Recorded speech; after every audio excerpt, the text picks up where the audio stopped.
कर्ताय कर्तृभ्यो वंश ऋषिभ्यो महद्भ्यो नमो गुरुभ्यः।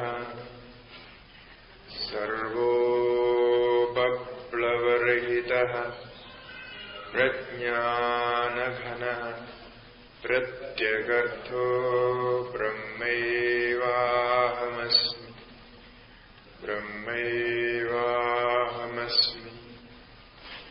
ओम शांति शांति शांति।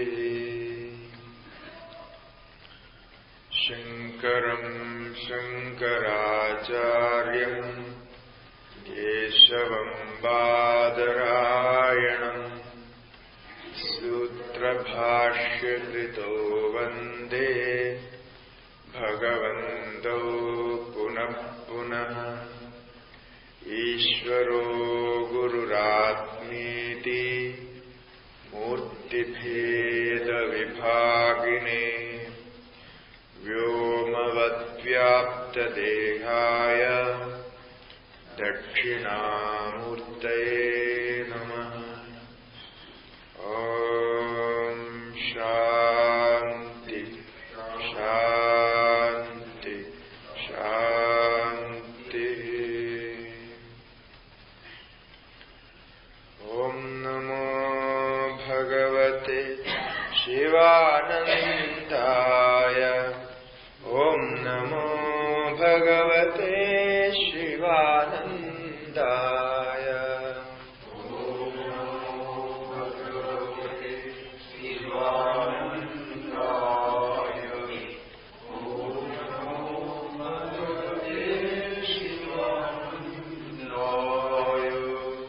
ओम नमो भगवते शिवानंदाय।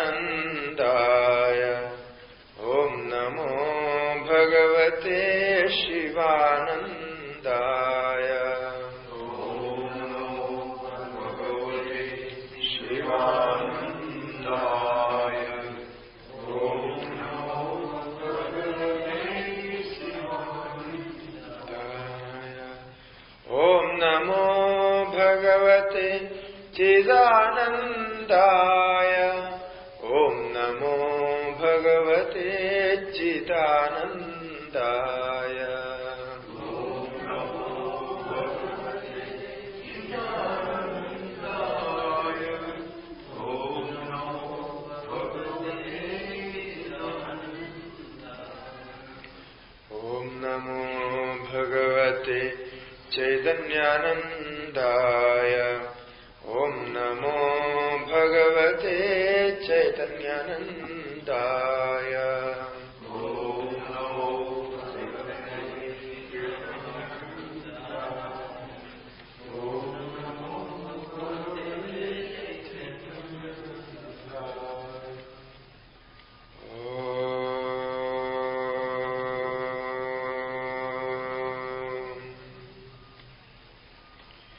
श्री सद्गुरु महाराज की जय।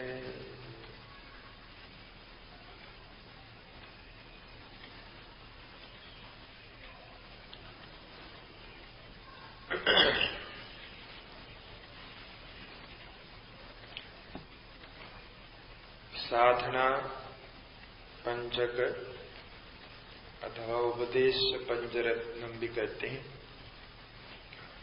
शंकराचार्य के द्वारा रचित है। उस पर हम विचार करते हुए अंतिम श्लोक में पहुंच गया है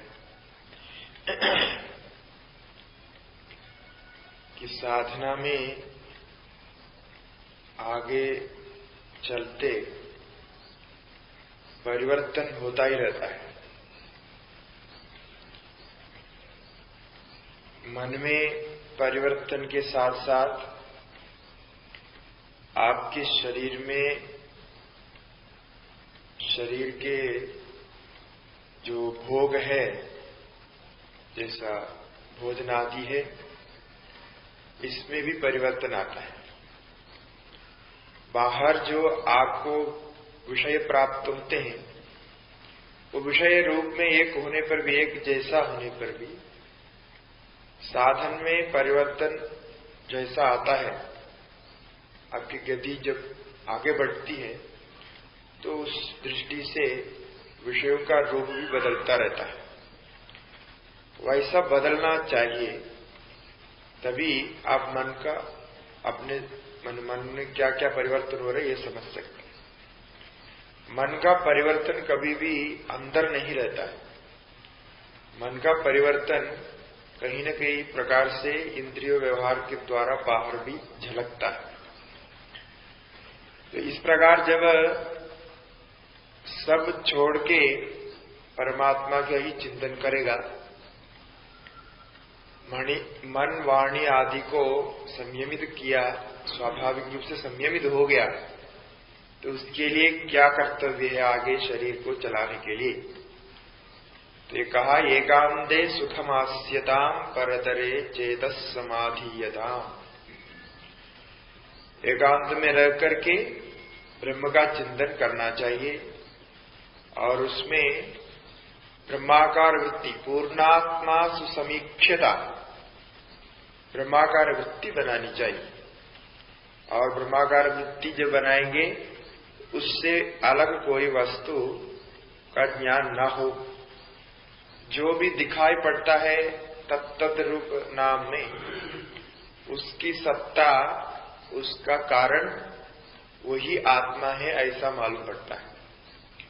इस प्रकार मालूम पड़ने से जगदिदम तद्बाधिदम दृश्यता, जगत को उस कारणत्व ज्ञान से, ब्रह्म ज्ञान से बाधित देखना चाहिए।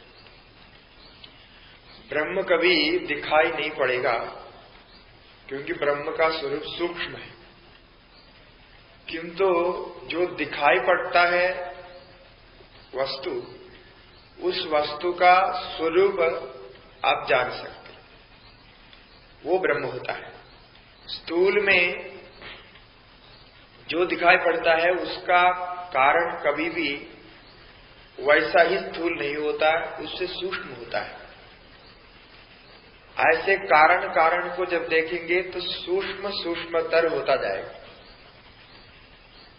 जो वस्त्र दिखाई पड़ता है अत्यंत आकार में, लंबे चौड़े आकार में दिखाई पड़ता जो वस्त्र है, उसको, उसका कारण अब जब आप देखेंगे उससे कम मापतोल का और सूक्ष्म होता है धागे आदि, उसका जो थ्रेड होता है जिससे वो कपड़ा बनते, और उस थ्रेड का भी जब आप कारण देखेंगे उससे भी वो सूक्ष्म होता है। उसमें भी लंबा चौड़ा उसका कम रहता है। उसमें जो थ्रेड में जो रहते हैं अंशु, जिसको कहते हैं कॉटन, उससे छोटा होता है। अब उसको भी आप उसका भी कारण देखेंगे तो उससे भी वो सूक्ष्म हो जाएगा। इस प्रकार कारण को देखते सूक्ष्म दृष्टि करने पर उसका दृश्यत्व समाप्त हो जाता है। कारण में दृश्यत्व नहीं है, किंतु कार्य में दृश्यत्व दिखाई पड़े। इसलिए दृश्य जगत तद्रूप में रहने पर भी, स्थूल रूप में रहने पर भी कारण दृष्टि से उसका स्वरूप जो है ब्रह्म ही रहता है।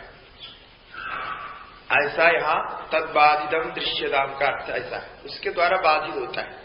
कारण को जानने पर कार्य बाधित होता है। फिर क्या करना? प्राक कर्म प्रविलाप्यदाम चिदिबलात्। जो इस प्रकार ज्ञान प्राप्त किया, उस ज्ञान के बल से सभी कर्म को भस्मसात करें। वो स्वाभाविक रूप से कर हो ही जाता है, इसमें कोई कर्तव्य नहीं है। स्थिति में रहने से कर्म नष्ट हो ही जाता है। ज्ञानाग्नि सर्वकर्माणि भस्मसात कुरुदेर्जुना। सभी कर्मों को, प्रारब्ध को छोड़ करके जितने कर्म हैं उनको गिनाया गया है, क्योंकि प्रारब्ध कर्म शरीर के प्रवर्तमान होने से वो जब तक उसकी प्रवृत्ति पूरी नहीं होगी तब तक वो चलता है। इसलिए प्रारब्ध कर्म को नहीं त्याग सकता।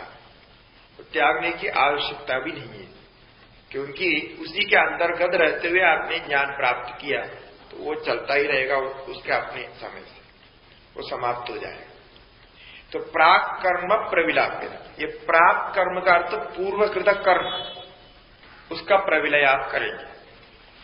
और चिदिबलाद ज्ञान बल से ही नाप्युत्तर ही श्लिष्यता, आगे होने वाले जो कर्म है, आगामी कर्म जिसको क्रियमाण भी कहा जाता है, बाद में संचित बनेगा, ऐसे जो आगामी कर्म है उसके साथ भी ज्ञानी का संबंध नहीं होता। तो शास्त्रों में ज्ञान होने पर दो प्रकार के कर्मों का नाश माना, पूर्व कर्म संचित कर्म और उत्तर में होने वाले आगामी कर्म क्रियमाण कर्म। तद अधिगमे उत्तर पूर्वाखयोर असंश्लेष विनाशो, ऐसा ब्रह्मसूत्र आया। चतुर्थ अध्याय में ब्रह्मसूत्र में इसके संबंध में बहुत कुछ विचार किया। तद अधिगमे, उस ब्रह्म को प्राप्त करने पर, ज्ञान होने की स्थिति में पूर्व और अपर उसका संश्लेष विनाश हो जाता है, वो दो नष्ट होते हैं, वो नहीं रहते।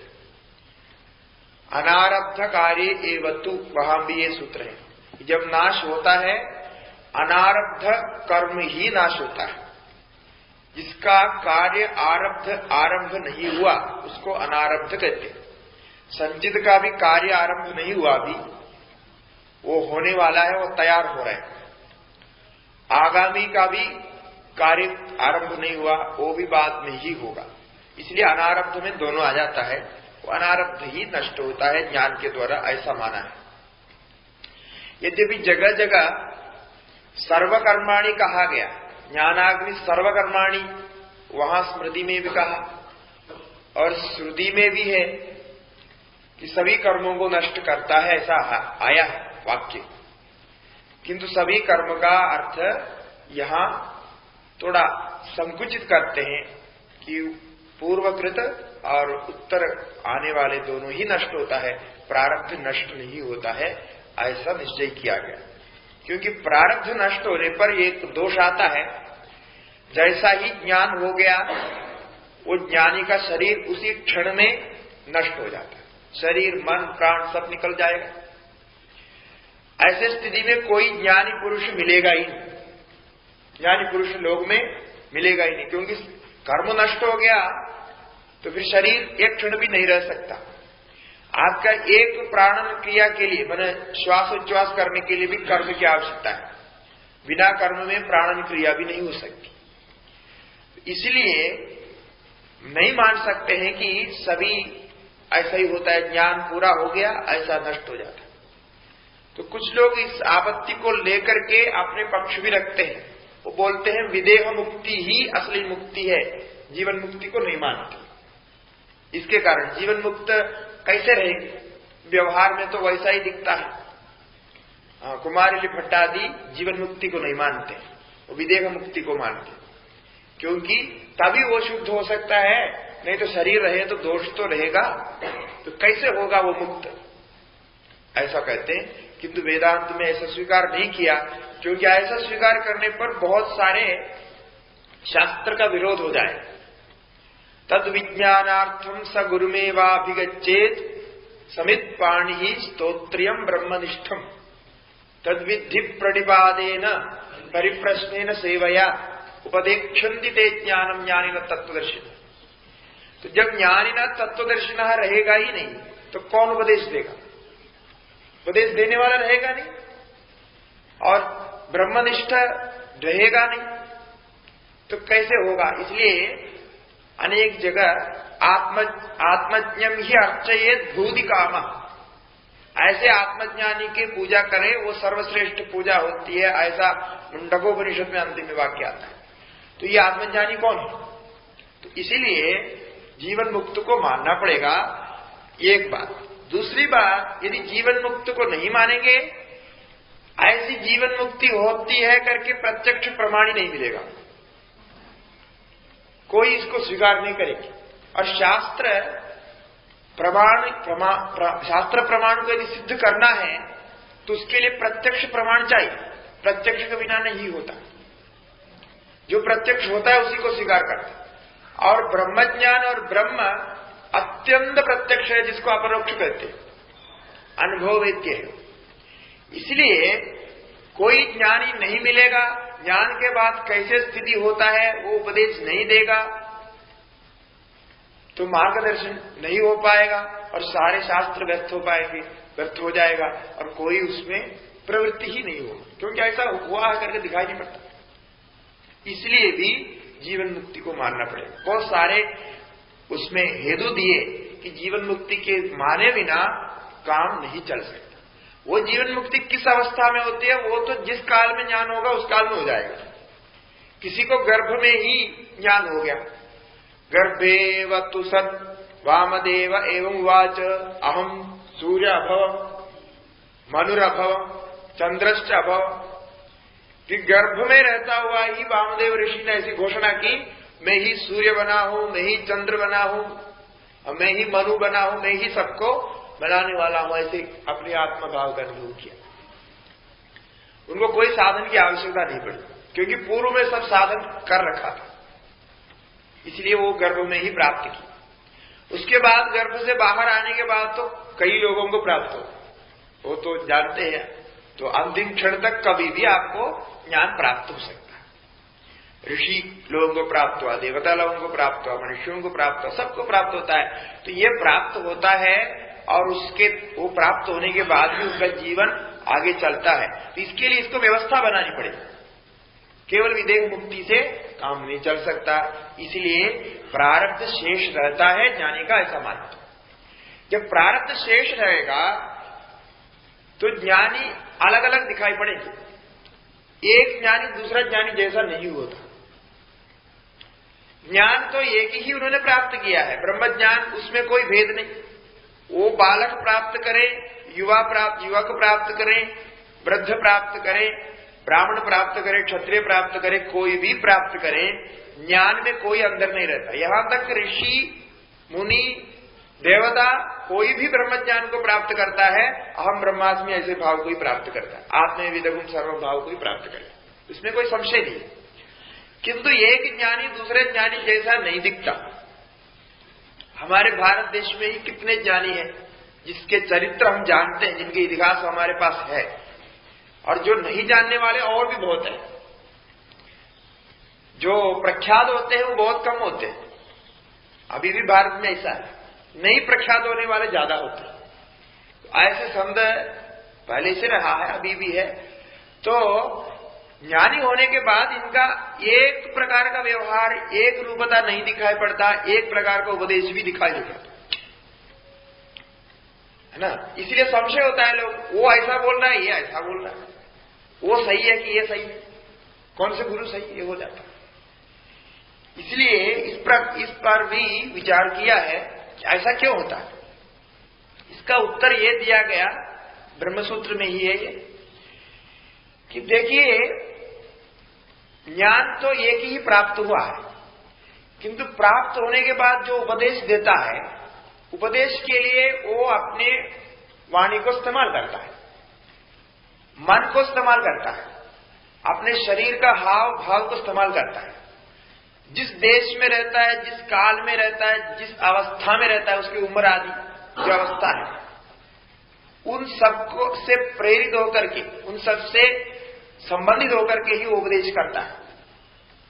इसीलिए कोई तमिलनाडु में रहने वाले संत को ज्ञान हो गया तो तमिल में ही उपदेश करेगा, वो संस्कृत में उपदेश करना कोई जरूरत नहीं, न हिंदी में उपदेश कर सकता है, क्योंकि उसका जो प्रारब्ध शेष है, उसके बुद्धि मन उसी के अनुसार काम करता है, और उसकी जो बुद्धि है, मन है, उसमें वो भाषा है, और उसी भाषा से ही वो विचार कर सकता है, उपदेश दे सकता है।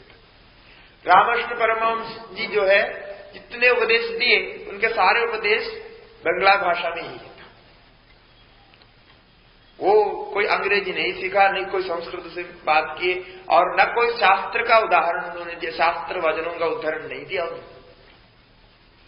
उससे कोई मतलब नहीं है। शास्त्र का उदाहरण वो दे सकता है जिसने शास्त्र का अध्ययन किया, रट रखा है, सब तैयार रखा है, वो बोल सकता है शास्त्र को उदाहरण दे करके। किंतु हमारे यहां शास्त्र का उदाहरण देना कोई अवश्य नहीं माना। शास्त्र का उदाहरण नहीं देता हुआ भी जो शास्त्र अनुसृत ज्ञान प्राप्त करके उपदेश देता है उनको हम सबसे बड़ा गुरु मानते हैं। हम ज्ञान को महत्व देते हैं। ज्ञान हो गया तो उस ज्ञान को महत्व देते हैं। वो कौन बोलता है, कैसे बोलता है, इस पर हमारा कोई वो मतलब ही नहीं, क्योंकि ज्ञान सबसे श्रेष्ठ होता है। हो सकता है इस जन्म में उन्होंने शास्त्र का अध्ययन नहीं किया, संस्कृत नहीं पढ़ा, इसलिए शास्त्र को वादनों का उदाहरण नहीं दिया, किंतु उनको ज्ञान हो गया तो इन्हें ये शास्त्र का उदाहरण नहीं देता, इसलिए वो उसका ज्ञान सही नहीं हो सकता। ऐसे मूर्ख लोग कहते हैं। ऐसा नहीं होता है, ऐसा कभी नहीं हुआ। जिसने शास्त्र का अध्ययन किया उसको भी ज्ञान हुआ है तो वो संस्कृत भाषा में बोलेगा, अपने ढंग से बोलेगा। और जिसने उसका अध्ययन नहीं किया, उसको ज्ञान हो गया तो भी वो मान्य होता है। यह हमारे भारत संस्कृति में विशेष है और यह शास्त्रोचित है, क्योंकि अनुभव ही सबसे बड़ा प्रमाण होता है ब्रह्मज्ञान। वो अनुभव जिसको हो गया वो ब्रह्मज्ञानी होता है। अनुभव होने के लिए वहां भाषा की कोई आवश्यकता नहीं, भाषा रहता है आपके मन में, वो प्रारब्ध के अनुसार चलता है। इसलिए प्रारब्ध के अनुसार काम होने से वो पहले जिस भाषा में बोलते थे, ज्ञान के बाद भी उसी भाषा में बोले। जैसा खाते थे, पीते थे, सोते थे, वैसा खाएगा, पिएगा, सोएगा। ज्ञान होने के बाद कोई फल ही खाएगा ऐसा नहीं कोई दूध ही पिएगा। वो इडली डोसा खाते तो इडली डोसा खाएगा, और चपाती खाते तो चपाती खाएगा। जो खाते रहे वो कहीं खाएगा, जो देश में। और मछली खाते थे तो मछली खाए। रामकृष्ण परमहंस मछली नहीं खाते अंत तक, तो उसमें कोई अंदर नहीं पड़ता है, क्योंकि ये सारे प्रारब्ध के अधीन है। इससे कोई ज्ञान विचलित नहीं होता है। ज्ञान होने से कोई विचलित नहीं होता, उसमें कोई अंदर नहीं पड़ता। किंतु ज्ञान काल में, ज्ञान के लिए, प्राप्ति के लिए जो साधन आप करते हैं, साधन काल में आपको सबकी आवश्यकता है, सब नियमों की आवश्यकता है। वो नियमों को ही साधन बोलते हैं। आचार विचारों की आवश्यकता है। आचार को ठीक ठीक बनाए रखना, निष्ठा बनाए रखना आवश्यक है। आचारहीनम न पुनन्ति वेदा, ये वेद का मंत्र है। आचार जिसका नहीं है, जो आचार विचार निष्ठा का पालन नहीं करता, उसको वेद रक्षा नहीं कर सकता। इसलिए आचार प्रथमो धर्म बोलते हैं ना विष्णु शासन। हाँ, आचार ही प्रथम धर्म है। वो आचार को ही हम धर्म मानते हैं, आचार नहीं है तो धर्म नहीं मानते। ये साधक के लिए आवश्यक है, क्योंकि ज्ञान होने के बाद उसका देश काल के कोई संबंध नहीं रहता, वो उन सब से मुक्त रहता है। इसलिए जिसको ज्ञान हुआ उसको हम ज्ञानी बोलते हैं, और सब प्रमाणों से भी वो प्रमाणित होता है, सब प्रमाणों से भी ऊपर होता है। इसलिए उसको शास्त्र आता है नहीं आता है इस पर विचार नहीं करता। तो सबसे बड़ा जो ज्ञानी होता है उसके पास कुछ भी नहीं हो तब भी उसके नमस्कार योग्य है। ये हमारे भारतीय संस्कृति में, पाश्चात्य संस्कृति में ये अंतर होता है। जो भारत संस्कृति है, हम उसी को सबसे बड़ा मानते हैं जिसके पास कुछ भी नहीं है लेकिन ज्ञान है, उसको सबसे बड़ा मानते हैं। देखने के लिए उसके पास कुछ नहीं है, संपत्ति नहीं है, लेकिन ज्ञान है।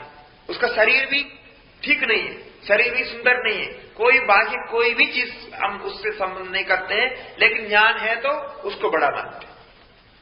किंतु पाश्चात्य संस्कृति में ऐसा नहीं है।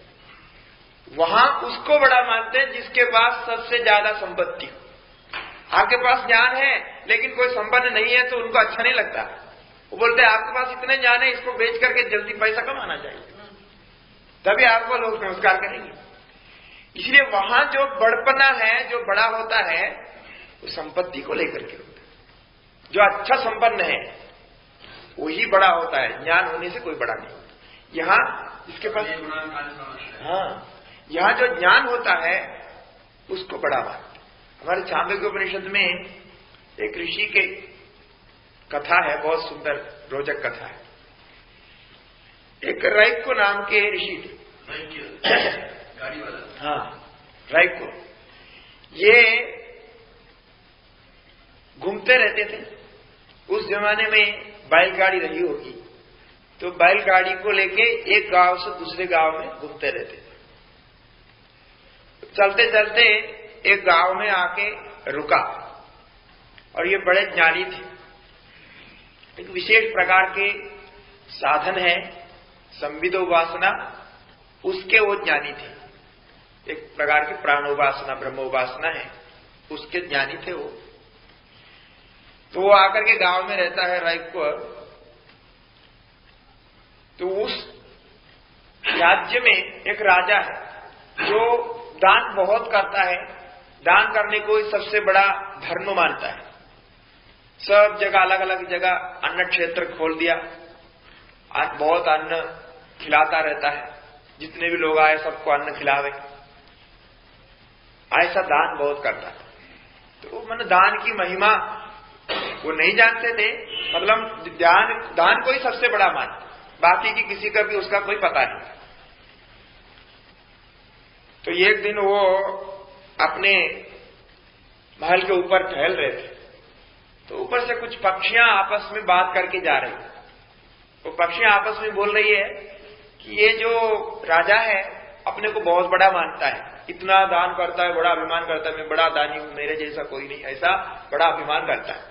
किंतु ये नहीं जानते हैं वो जो है वो राइको,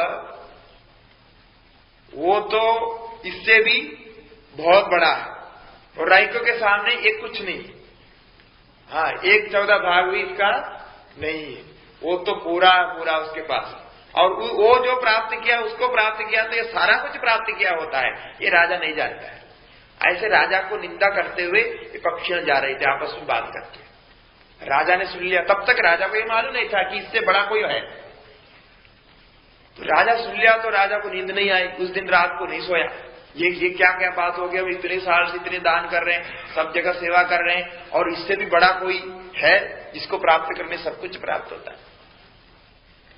दूसरे दिन सुबह सुबह उठते ही अपने सेवक को बुलाया और बोला कि ऐसे राइको नाम के कोई ज्ञानी है, कोई गांव में, कोई नदी किनारे, कोई जंगल में रहता है, जाके ढूंढो और उसके पास मैं जाना चाहता हूं, उसके पास जो विद्या है वो मुझे चाहिए।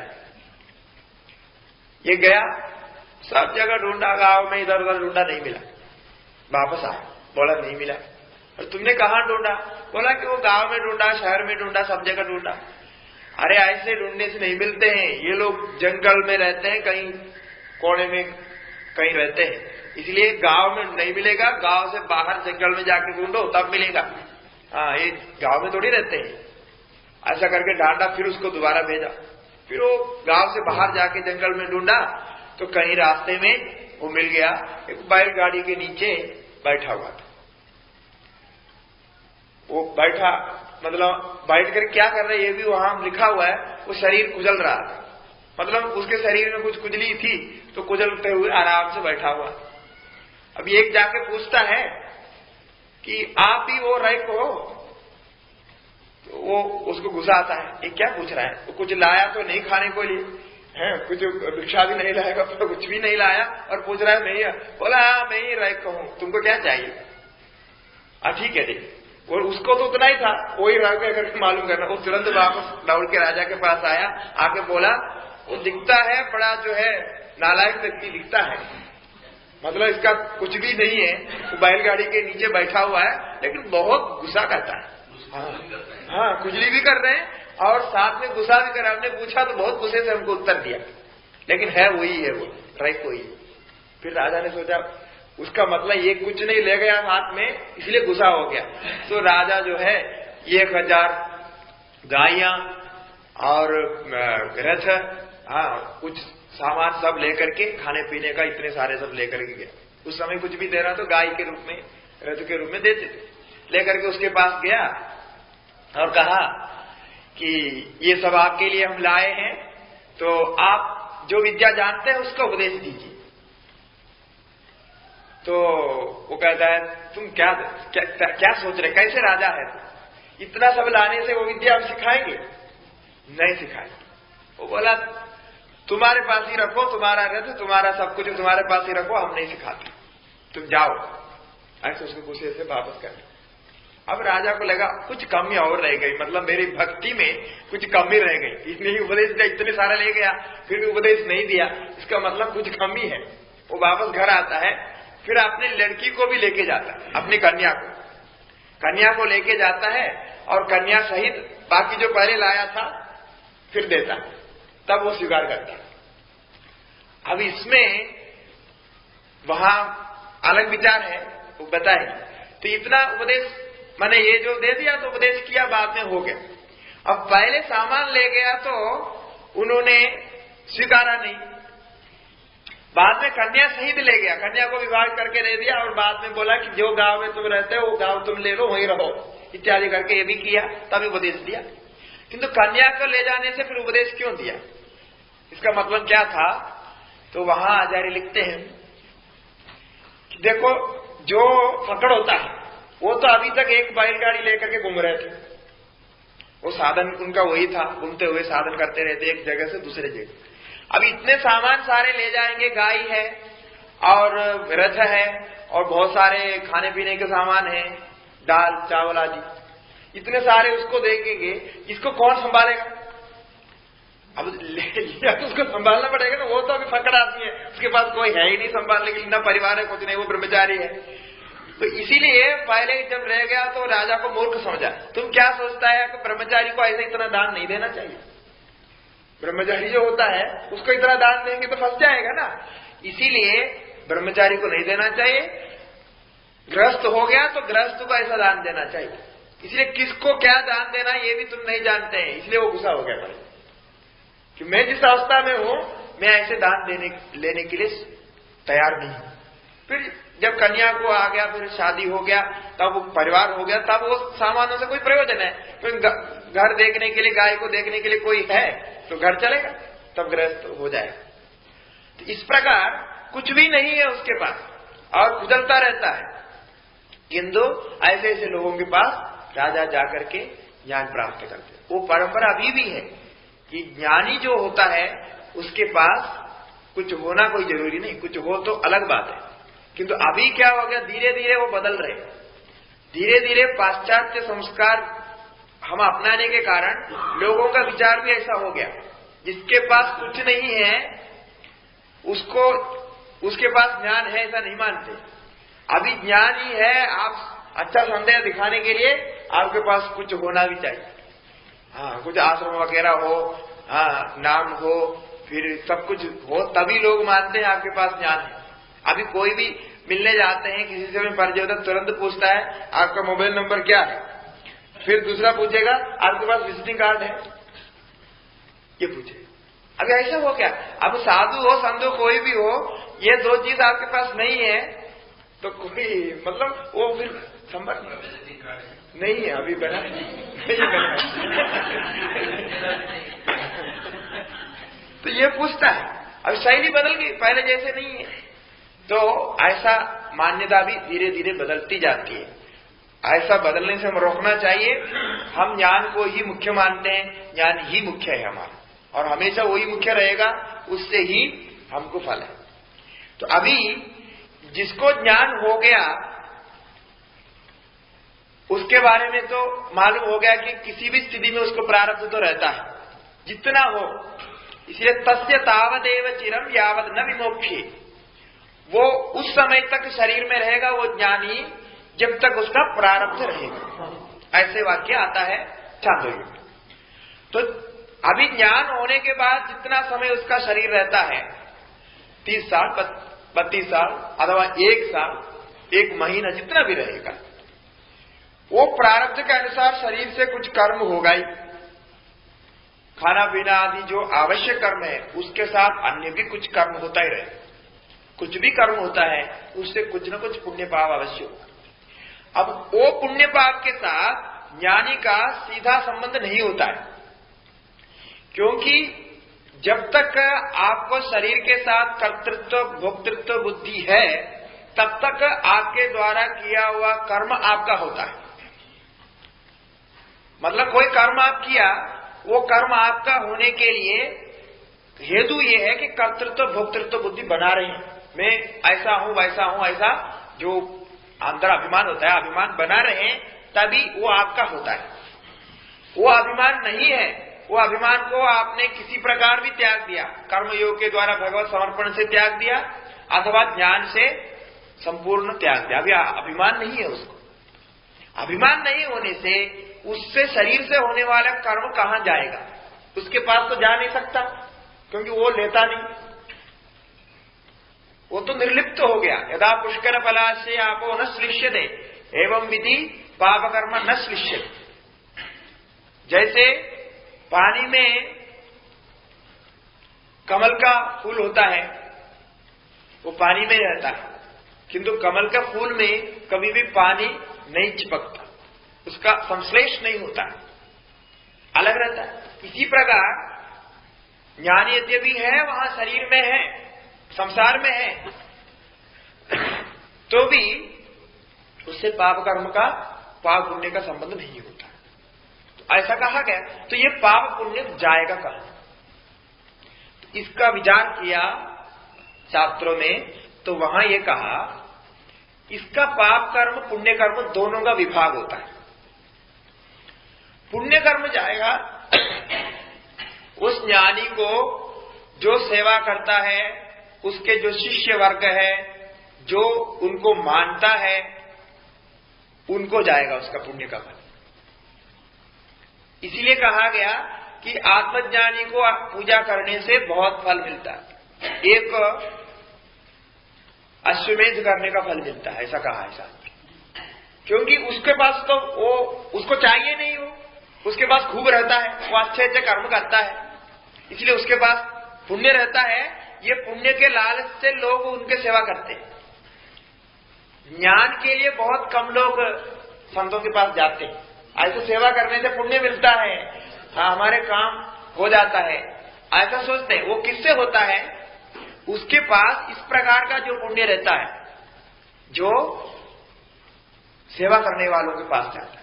इसलिए आत्मज्ञम की अर्चयेत भूति कामह कहा गया, आत्मज्ञानी को ही अर्चना करे, पूजा करे, जो अपना श्रेयस चाहता, इस प्रकार से। और साथ साथ में ज्ञान भी मिलता है, ज्ञान का भी उपदेश देगा वो, किंतु सबको ज्ञान नहीं चाहिए। जितने भी संतों के पास जाते हैं उसमें 90% लोगों को ज्ञान नहीं चाहिए, उनको तो अन्य अन्य चीजें उससे प्राप्त करना है। इसलिए तस्य पुत्रादाय उपयंती सुकृत साधुकृत्या दुष्कृत पापकृत्या, ऐसा उपनिषद में कहा गया। उसका, उस आत्मज्ञानी का जो संपत्ति है, मतलब बाद में होने वाले जो संपत्ति, उसका कोई कुछ सामान आदि कुछ रहा हो, वो तो उसके शिष्यों को ऐसे ही मिल जाएगा। स्थूल जितने भी है, स्थूल सामान रहता है, वो भी उसको चाहिए नहीं। उसकी संपत्ति, जैसा पिता की संपत्ति पुत्र को मिलता है, शिष्य की संपत्ति, गुरु की संपत्ति शिष्य को मिलता है, इस प्रकार उसको शिष्य को प्राप्त हो जाएगा। दाय उपयति, दाय मन बाकी संपत्ति। किंतु उसका पुण्य भाव भी रहता है। पुण्य सुकृति न पुण्य, सुकृति जो लोग हैं उनके साथ अच्छे संबंध जो रखने वाले उनको पुण्य मिलता है, और उनके साथ बुरे संबंध रखने वालों को पाप मिलता है। इस प्रकार बंटवारा हो जाता है। ये व्यवस्था भगवान ने बना के रखी है। अब क्या करना है, नहीं तो व्यवस्था नहीं होती तो गड़बड़ हो जाता है ना। व्यवस्था तो सब जगह चाहिए। इसीलिए ज्ञानी का पुण्य पाप इस प्रकार अलग हो जाता है। उससे कोई द्वेष करेगा, उसको पाप मिलेगा। कोई भी द्वेष करता है तो उसलिए उसको दुख होता है बाद में, हाँ, फिर बदलते भी मालूम होता है तो वापस आते हैं, ऐसे भी होता है। वो नहीं करता। लोग सोचते हैं वो शाप दे दिया, ऐसा होता है। वो कुछ नहीं, शाप कुछ नहीं देता है। उसको आप प्रेम करेगा तो आपके पास पुण्य अपने आप आ जाएगा, वो भगवान देता है। उसके हिसाब तो वो ऐसे ही करता है। और उसके द्वेष करेगा तो पाप भी वो भी अपने आप आता है। वो ना आपको पुण्य देने की इच्छा करता है, न पाप देने की इच्छा करता है। इसलिए हमारे स्वामी जी कहते थे, जैन जी महाराज, कोई भी आकर के उनको पूछते हैं, बहुत बात करने के बाद, कुछ फल फूल लेकर के सब रखने के बाद, आपका आशीर्वाद चाहिए, हमारा ऐसा ऐसा होना चाहिए। हमने कभी नहीं सुना स्वामी जी ये कह रहे हैं कि मेरा आशीर्वाद है, नहीं कहते थे। नहीं कहने के बाद छोड़ दीजिए, ऐसा भी नहीं कहते आपका काम हो जाएगा, ये भी कभी नहीं कहा, कभी हमने सुना नहीं। हम तो 9, 10, 11 साल तक स्वामी जी के साथ में रहे, कभी स्वामी जी ऐसा कहा ही नहीं किसी। तो फिर कई लोगों को शंका हो जाती थी, और सब लोग तो आशीर्वाद ऐसा बोलते हैं, आप नहीं बोलते। बोला कि ये मैं देने वाला नहीं और मैं लेने वाला भी नहीं। उन्होंने अच्छा कर्म किया, उसका अच्छा भाव हमारे प्रति है, तो उसका अच्छा अपने आप हमारे से चले जाए। वो देने से बोलने से जो पहुंचने वाला नहीं है, इसलिए कभी नहीं बोलते थे, अंत तक नहीं बोला। स्वामी जी के तबीयत जब खराब हो गए तो वहां स्वाध्याय चलता रहता है, तो स्वामी जी स्वाध्याय चलाने में असमर्थ हो गए तबीयत की वजह से, विश्राम चाहिए था। तो उस समय गीता का संग्रह भाष्य का पाठ चलना था, तो किसको चलाएंगे ऐसा करके। तब फिर हम वहां थे तो हमसे बोला कि अभी आप ही पाठ चलाओ, कि सब लोग आ रहे हैं तो पाठ तो चलना चाहिए, ऐसा करके बोला। तो उस समय सुबह 7 बजे से 8 बजे तक पाठ होता था, तो स्वामी जी तो 2:30-3 बजे उठ जाते थे, कमरे में बैठते। मैं 5 बजे स्वामी जी के पास गया सुबह मिलने के लिए, क्योंकि आशीर्वाद लेना है, पाठ शुरू करना है, तो ऐसा करके। तो जाके बोला स्वामी जी आपने कहा पाठ शुरू करने के लिए, तो हम पाठ शुरू करने जा रहे हैं, तो आपका आशीर्वाद चाहिए। तो मैंने कहा कम से कम आशीर्वाद तो देंगे, तो अभी पहले बार हम करने जा रहे हैं, तो ऐसा कुछ देंगे, बोलेंगे कुछ शब्द। कुछ नहीं कहे, ऐसे देखते रहे। उसके बाद कहे कि आपको मैंने जो कहा करने के लिए वही है आशीर्वाद। हाँ, उसको आगे पीछे आपको फिर आशीर्वाद की इधर आने की जरूरत ही नहीं, इधर आपको सुबह आने की जरूरत नहीं थी, ऐसा कहा। इसीलिए सीधा कह देते थे, मतलब स्वामी जी का उतना भाव था। लेकिन हम जानते हैं स्वामी जी का क्या भाव है, वो बहुत मुश्किल होता है ऐसा रखना, इसीलिए बहुत कठोर दिखते थे स्वामी जी को। मालूम है स्वामी जी का व्यवहार बहुत कठोर है, उनके साथ रहना बहुत मुश्किल। कोई आए तो चाय तक नहीं पूछते। आजकल भी कई लोग बोलते हैं कि हमने स्वामी जी का दर्शन करने दिया, और वो लोग ऐसा याद रखते हैं कि जहां जाने से न बैठने के लिए बोलेंगे न चाय चाहिए पूछेंगे, नहीं पूछेंगे। स्वामी जी अमृत शोध चलाया, हाँ 2 पेड़ था जी, एक पेड़ में मीठा अमृत था जी, एक में मीठा कम था जी। मीठा वाला मेरे को बहुत दिया। वो अमृत है, जितने फल वहां होते हैं वो सब बांटते हैं, जो आएगा उनको बांटेंगे। लेकिन कोई नया व्यक्ति आया, मेहमान आया, सामान्य रूप से आश्रम आया, थोड़ा बैठिए, चाय पीजिए, ये सब नहीं बोलते। अब बैठते हैं, बैठेंगे तो स्वामी जी से बात करेंगे तो आप खुला बात कर सकते हैं, घंटों तक बात करेंगे, आपका सारा समाधान करेंगे, सब कुछ होगा, आप प्रवचन में बैठ सकते हैं, सब कुछ ठीक है। बाकी कोई भेदभाव कुछ नहीं है, किंतु आपको बैठने से बैठो ये नहीं बोलेंगे, और जाओ ये भी नहीं बोलेंगे, और चाय पियो ये भी नहीं बोलेंगे। आप चाय पी के आया ये भी नहीं पूछेंगे, कुछ नहीं पूछेंगे। ठीक है, चाय के समय पर आप वहां पहुंच गया तो वहां चाय बनी हुई होती है तो आपको पिलाएंगे, लेकिन दूसरे समय में पहुंच जाता नहीं होता। तो व्यवहार कुछ विलक्षण होते हैं, क्योंकि ये स्वाभाविक से होता है कि जो जिसका जैसे भाव होता है वैसा उसको फल मिल जाता है, उसको कोई करने की जरूरत नहीं। तो ऐसे ऐसे बहुत सारे घटनाएं हैं, और स्वामी जी के जीवन में ही बहुत सारी घटनाएं हैं। स्वामी जी ने कुछ नहीं किया। एक बार एक बाजू में एक संत रहता था, ये शायद 96 की बात है। वो संत वहां कहीं से घूमते हुए आए, स्वामी जी के पास कई बार आते रहे, पहले स्वामी जी से कुछ अध्ययन भी किया था। तो वो कहीं भी कोई भी आश्रम में उनका बनता नहीं था, कहीं भी रहे थे कुछ दिन में झगड़ा हो जाता, बहुत गुस्सा का स्वभाव था उनका। तो अंत में स्वामी जी ने कुछ व्यवस्था करके, ठीक है आपको रहना है करके, आश्रम के पीछे बाजू में एक पुरानी कुड़िया टूटी फूटी थी, पहले कोई संत ने बना के था, वो ऐसे ही पत्थर पड़ा हुआ था। तो बोला जैसा भी तुम उसको ठीक करके वहीं रहो, क्योंकि तुम अकेला रहना अच्छा है, झगड़ा होता है, क्या करना है, उसको वहां रख। कई वो अपने आप कहीं से ही पैसा करके किसी से मांग करके जैसा भी अपने आप किया। स्वामी जी ने भी मदद की यहां से भी।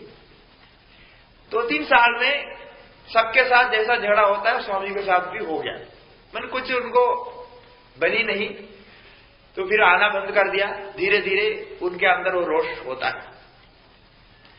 तो बाजू में आश्रम के पीछे से ही ये दीवार है, वो दीवार एक बार बारिश के समय में टूट गई, गिर गई। वो दीवार बना रहे थे, तो दीवार बनाते समय वो जो कुटिया है जो साधु के, वो कुटिया के नीचे बहुत गड्ढा है, तो वहां कुछ पत्थर डाल करके सीढ़ियां बना के उनके हित में, आश्रम की उसकी जरूरत नहीं था कि वो वहां रह रहा है, एक संत रह रहा है करके उसके लिए सीढ़ियां बना के कुछ रास्ता बनाया। वो क्या सोचा, उसका तो कुछ दिमाग में कुछ चल रहा था गड़बड़। वो क्या सोचा, ये हमारा जमीन कब्जा करना चाहता है, हमारे इसको आकर के लेना, खेलना। वो गुस्सा हो गया। दिन का समय था, वो आया स्वामी जी से मैंने धक्का मुक्की, मतलब स्वामी जी को पीछे कर दिया और ऐसा कुछ मारा भी, स्वामी जी को कुछ चोट भी लगा। वो चला गया, कोई और देखा ही नहीं। बाद में हम लोग बाद में मालूम पड़ा, आधा घंटे के बाद स्वामी जी जब वापस आए, हाथ पैर धो रहे थे, तभी बताया नहीं ऐसा हुआ है। हाथ पैर धो रहे थे, हमने पूछा क्या है, तो देकर के हमको मालूम हो गया कुछ गड़बड़ हुआ। फिर हम गए जाके दौड़ के, तो ये गुस्सा में खड़ा था। तब वहां जो कर्मचारी काम कर रहे थे, लेबर्स, वो लोग बताए ये ऐसे स्वामी जी को धक्का किया, ये कर। फिर हमारे साथ में जो थे वो गुस्सा होकर के मारने गए स्वामी जी को, फिर उनको खींच करके लाया। तब तक स्वामी जी वापस उस ओर से इधर पहुंच गए। बोला उसको कुछ नहीं करना, मैं जो बोल रहा हूं सुनो, उसको कुछ नहीं करना। ऐसा 2-3 बार चिल्ला के स्वामी जी बोले। फिर हम लोग छोड़ दिया, वापस चले। बोला कि कुछ प्रारब्ध मेरा रहा है, मैंने उसको मदद किया, मैं कब से उसको ये सब देता रहा हूं, कुछ प्रारब्ध रहा है, उसको मेरे को धक्का देना था, वो दे दिया, काम हो गया। अभी उसको भी धक्का देके क्या फायदा, इसलिए छोड़ दो, जो होना तो हो गया, अभी उसको आगे नहीं करना। किंतु ये देखिए, ये जब हुआ उसके दूसरे दिन, मतलब ये एक पूर्णिमा के पहले दिन था, इसके दूसरे दिन ही वो कहीं भंडारे में खड़े थे। भंडारे के लाइन में खड़ा रहना पड़ता है, स्वामी जी तो देखे हैं वहां कैसा होता है, लाइन में खड़ा रहते हैं, बहुत सारे संत रहते हैं, फिर भंडारा वहां बिठा देते हैं। ऐसे कोई लाइन में खड़ा था, वो लाइन में बीच में कोई खड़ा, उसके बीच में कुछ बातचीत हो गई। इतने में वहां कोई फकड़ माई कोई आई, वो ऐसा, हम लोग भी थे उसी में। वो ऐसे इतने लंबे डंडा ला करके इसको एक माई ने पीछे खींचा और ऐसे सबके सामने इतना मारा, कोई उसको पकड़ नहीं। दूसरे दिन ही देखिए उसका कर्म मतलब कैसे होता है, उन्होंने एक दिया और वो भी कुछ नहीं कर पाए उसे। अब वो माई कर रही है तो क्या कर सकते, उनका भी दिमाग चढ़ गया, कुछ हो गया, तो सामने उसको वो डंडे से मारा। फिर दूसरा दिन ये हो गया। तीसरे दिन जो है उसको कुछ हुआ, भी ये डंडे से मारा, कुछ उसका चोट लगा, फिर हॉस्पिटल में रहा 2-3 दिन। वो 2-3 दिन के बाद वापस आया, फिर वो वहां नहीं रह पाए, 1 हफ्ते में वहां छोड़ करके चला। ऐसा कई घटना होता है जिसको करने की जरूरत नहीं, क्योंकि ज्ञानी की दृष्टि में हिंसा कभी नहीं आ सकती, किंतु उसके पास कुछ ऐसा रहता है कि वो अपने आप ही हो जाता है। इसलिए ज्ञानी अपने आप कभी किसी को शाप नहीं देंगे, कभी किसी को आशीर्वाद भी नहीं हो। नादत्ते कस्यचित् पापम न चैव सुकृतम विभु। भगवान स्वयं कह रहे हैं ना, मैं किसी का पाप लेता भी नहीं हूं, मैं किसी को आशीर्वाद भी नहीं देता, अपने अपने कर्म के अनुसार होता है। तो ये जो पुण्य पाप की ऐसी व्यवस्था बनाई, ज्ञान होने के बाद भी शरीर से होने वाले जो पुण्य पाप है, इसका जो सुकृति और दुष्कृति इसको प्राप्त करते हैं, इसको प्राप्त करने के लिए ही बाकी व्यवस्था बनाई गई। मतलब सेवा आदि जो भी उसका करते हैं उसको ये प्राप्त हो जाता है। नहीं तो सेवा करने वाले, ज्ञानी को सेवा करने वाले को कुछ नहीं मिलेगा यदि ये व्यवस्था नहीं होती। देखिए कितने शास्त्र में गंभीरता से कितने विचार किया थे। ज्ञानी को सेवा करने वाले को क्या मिलेगा, ज्ञान मिलेगा, और ज्ञान किसको मिलेगा, जो अधिकारी हो गया उसी को ही मिलेगा। वो आशीर्वाद नहीं देगा, शाप भी नहीं देगा, आपकी कोई शुभकामना भी नहीं करेगा, कुछ नहीं करेगा, कोई संकल्प नहीं करेगा, क्योंकि संकल्प करना उसका स्वभाव नहीं। फिर आप कोई उसको सेवा नहीं करेंगे तो मुश्किल हो जाएगी ना। ये इतने सूक्ष्म विचार करके उन्होंने ये व्यवस्था रखी है। फायदा तो होता हुआ दिखाई पड़ रहा है, ज्ञानी को सेवा करने वाले को फायदा होता है, ये दिखाई पड़ रहा है। ये कैसे हो रहा है? अज्ञानी में ऐसे संकल्प नहीं करते, ये मेरा भक्त है, अब इसको मैं प्रेम करता हूं, इसलिए इसका आशीर्वाद होना चाहिए, ऐसा संकल्प उसके अंदर नहीं आ सकता है। तो क्या करें, तो कैसे उसको प्राप्त होगा? तो इसलिए ये व्यवस्था बनाई, ऐसा प्राप्त होता है। क्योंकि जो जिंदा रहेगा उसी की आप सेवा करेंगे। तो जो सेवा करेगा तो उसके पास तो पुण्य रहेगा ही, क्योंकि वो रोज इतना उसके शरीर से पुण्य होता है, मन से पुण्य होता है, वो तो इकट्ठा रहता ही है, वो उसको प्राप्त होता रहता है, उससे उसका भी व्यवहार चलेगा और जो लोग सेवा करते हैं उनका भी व्यवहार चलेगा और द्वेष करने वाले को दंड भी मिलेगा, सब साथ में होता ही रहेगा, सब व्यवस्था ठीक है। इस प्रकार की व्यवस्था बनाते हैं शास्त्र। इसलिए ब्रह्मसूत्र वेदांत को पूरा समझने के लिए ब्रह्मसूत्र अवश्य पढ़ना चाहिए।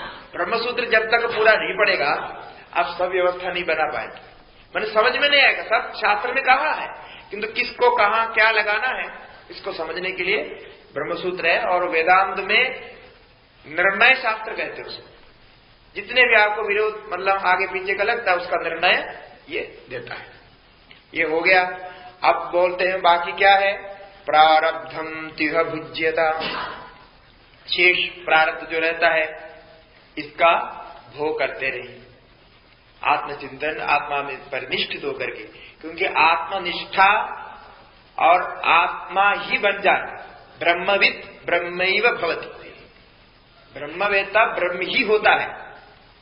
तो उस ब्रह्म भाव से रहने से बाकी जो प्रारब्ध जैसा भी आएगा, आपको कोई राजा बना सकता है, महाराजा बना सकता है, भिखारी बना सकता है, किसी भी स्थिति में रख सकता है, ज्ञानी को उससे कोई फर्क नहीं पड़ेगा, जैसा प्रारब्ध है वैसा रखेगा। कभी बहुत अच्छा आसन मिलेगा, बहुत उच्च स्थिति में आपको बिठाएंगे, कभी नीचे भी बैठना पड़ सकता है, कभी कीचड़ में भी बैठना पड़ सकता है, कभी कहीं कुछ, जहां जैसा होता है वैसा वो प्राप्त होता ही रहता है प्रारब्ध के अनुसार, उससे उसका ज्ञान में कोई अंदर नहीं पड़ता। इसलिए प्रारब्धम तुह भुज्यताम, प्रारब्ध जैसा होता है वैसा उसका भोग करते रहे। अध पर ब्रह्मात्मना स्थियता, इस प्रकार अपने स्थिति में ब्रह्म भाव से पर ब्रह्म रूप से स्थित रहे। क्या मतलब, ये ब्रह्मात्म भाव साधन रूप से भी होता है, इसको ब्रह्मात्म भावना कहते हैं, ब्रह्माकार वृत्ति कहते हैं। और उसमें जब निष्ठा हो जाती है, वो निधिध्यासन के स्थिति में निरंतर वही ब्रह्माकार वृत्ति चलती रहती है, तो उसको ब्रह्म निष्ठा कहते हैं। और जब उसका अनुभव हो जाता है तो ब्रह्म भाव में स्थित हो जाता है, ब्रह्म ही हो जाता है। इस प्रकार ब्रह्म में होने से वो पर ब्रह्मणा स्थियता, पर ब्रह्म भाव से स्थित हो जाता है।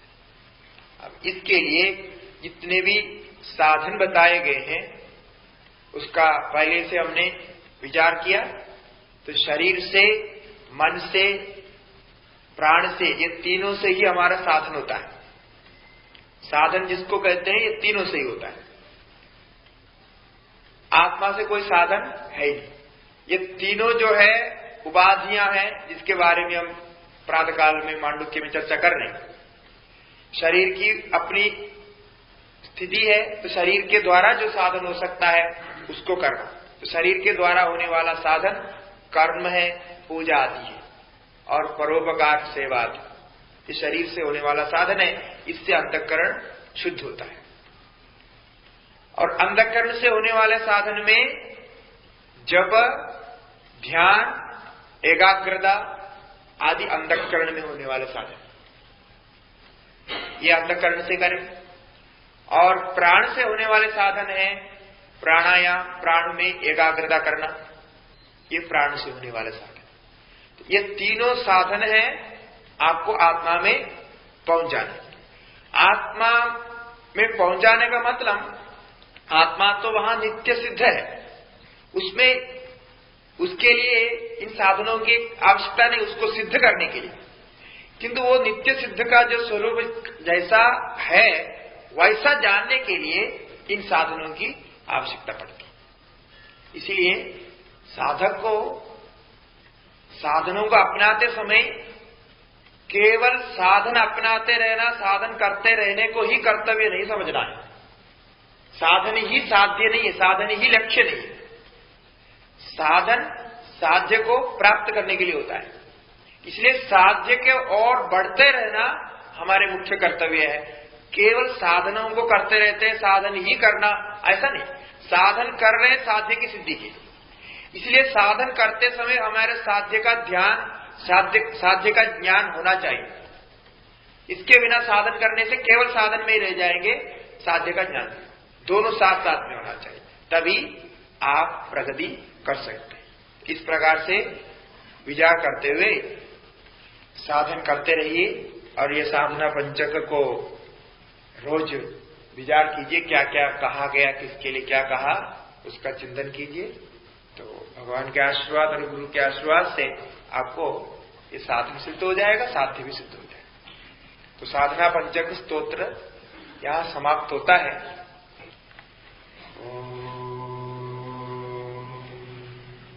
शांति शांति शांति।